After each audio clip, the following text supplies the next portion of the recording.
So I just saw on Bleacher Report, they're talking about the Cowboys and the Eagles, who's going to win 10.5 or more or less. And it got me really thinking because I have done my fair share of way too early to predict predictions on this channel. I have predicted the entire NFL wildcard picture of 2024 in a notebook in my house just for gits and shiggles, because why not? And, I'm going to tell you guys who's going to win the NFCs and who's going to be second place, third place, and fourth place right behind them. Because why not? This can obviously change after the draft. There's still so much more to go in the offseason before we get to preseason and eventually opening up the season. But I still felt the need to talk about it. Because why not, right? Because why not? So let's get right down to it. So at fourth place, last in the NFC East, I'm giving it to those Washington Commanders.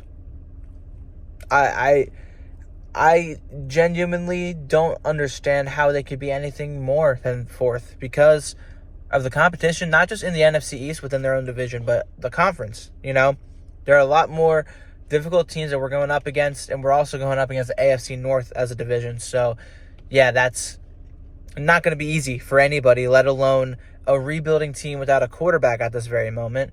So, yeah, I can't really give any good reason why they would do better than the Giants, who, if healthy, I think are going to be pretty solid. The Cowboys, who we already know are going to be competitive. And the Eagles, who have made probably the biggest moves in the NFC as far as, big-time free agents go and retooling a team that has aspirations and fell short last year. So, I don't know. I just think the Commanders, they have a long way to go.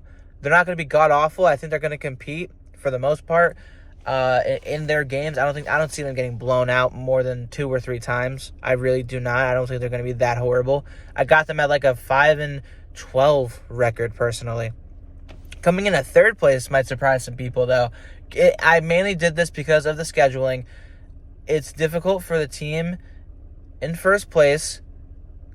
It's more difficult for them because they get to play other competition that are first place, that are better than the other teams that the other teams are playing. And that's why, comparing it to the Eagles and to the Giants, I got the Cowboys in third place. I got them in third place, winning 9 to 10 games. That's how I think this division is going to be next year. And the main reason why is because they lost Tony Pollard. Right now, apparently Ezekiel Elliott and Dalvin Cook are two interests as far as Dallas signing a running back, which, okay. 2 washed running backs going up against other defensive fronts in the division, in the conference, in the NFL that are going to be able to shut them down. Because last year, Tony Pollard got shut down pretty well. So I can't really say that that's going to do anything for them. Not only that, but you have Dak Prescott, who's going to be playing for a contract. Sure, that might make you think that he's going to elevate his play even more like he did last year. Sure. But then how about that defense? You lost Dan Quinn. You lost a lot of key figures on that defensive front. You still have Micah Parsons. Sure, you will be getting Trayvon Diggs back, of course, but how much is that going to do against teams that are stacked all throughout, top to bottom? Other teams out there that are going to be opposing threats like the Ravens, the Eagles, the Bengals, the 49ers. I don't know how they're going to manage. I really don't. I don't know how they're going to manage given the schedule, given who they're going to play. And they're not going to look awful, but we saw them go up against good teams last year. The 49ers, the Packers, and the Packers weren't even supposed to be good, and lay not only the goose eggs, but just look completely unprepared, completely inept when it came to moving the football and stopping the opposing team. So losing your defensive coordinator who did such good things and sticking with Mike McCarthy without really doing much in the offseason so far, you're in third place right now. You are in third place, and I can see you going 10-7 at best right now.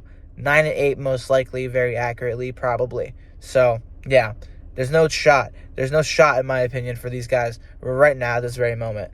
So that leaves second place and first place between the Eagles and the Giants. And I got the Giants going in second place. I mean, they're not a horrible team. I think if Daniel Jones and that whole entire offense was healthy and they had a better offensive line, that they'd be a lot better. But now that defensive front with Burns, I believe his name is Brian Burns, or whoever they picked up in the offseason. Really, really good. Really, really good. And they still have a few things they need to fix. You know, the secondary could use some retooling. The offensive line obviously is a big spots that they need to look at, and running back, even though they did sign somebody. Still, is Daniel Jones the guy? And that's going to be the biggest question. This team has a good coach and has a good foundation. They need a few areas to iron out the kinks, and they need to see if Daniel Jones really is worth all that money that they spent and didn't on, Saquon. So, yeah, we'll see. But I think as of right now, they're a 10-11 potential. I think they're going to mainly be tied with the Cowboys, but have a tiebreaker. I think the Cowboys will choke one against the Giants in the most pivotal moment, as Cowboys do, which will give the Giants the edge in that division race. And then number one, yours truly, the Philadelphia Eagles. I feel with, Saquon Barkley, Bryce Huff, just to name a few, because they also went out and got Devin White. They also did a few really good things. They got Devontae Parker, and I mean, this team right now on paper, just like last year we were saying the same thing, but I feel like this team right now is great. This looks like a really good team, and there's still more to do, and there's still more that they are going to do. And that's what excites me the most. There's still so much time left, and that's why I said it with the Commanders, and I mean it for everybody.